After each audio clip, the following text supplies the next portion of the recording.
আয়ারল্যান্ডের বিপক্ষে প্রথম ম্যাচেই অপ্রত্যাশিত এক পরাজয়ের মুখোমুখি হয়েছিল পাকিস্তান।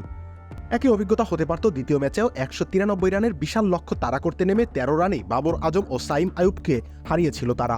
যদিও মোহাম্মদ রিজওয়ান আর ফাখার জামান রক্ষা করেন দলকে। দুজনের অনবদ্য ব্যাটিংয়ে শেষমেশ জয় নিয়ে মাঠ ছাড়ে সফরকারীরা।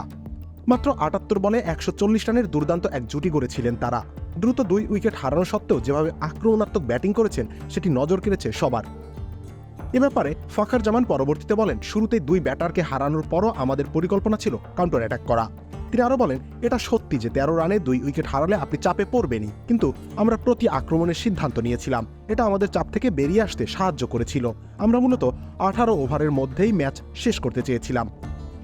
স্কোরবোর্ডে তাকালেও এই বাহাতির কথার প্রমাণ পাওয়া যাবে। তিনি নিজেই প্রায় ২০০ স্ট্রাইক রেটে ব্যাট করেছিলেন। অন্যদিকে রিজওয়ানও স্বভাবসুলভ ধীরগতিতে খেলার বদলে দ্রুত রান তোলার দিকে মনোযোগী ছিলেন। যদিও প্রথম ম্যাচে এমন কিছুই হয়নি, ব্যাটিং লাইন আপের প্রায় সবাই ব্যর্থ হয়েছিল আইরিশ বোলারদের বিরুদ্ধে। স্বাভাবিকভাবেই ৫ উইকেটের লজ্জাজনক পরাজয়ের স্বাদ পেতে হয়েছে তাদের। তবে এটাকে বিশ্বকাপের আগে ওয়েক আপ কল হিসেবেই দেখছেন ফাখার জামান। তিনি বলেন, আমরা যেভাবে প্রথম খেলা হেরেছি সেই অনুযায়ী আমাদের একটি ওয়েক আপ কলের প্রয়োজন ছিল।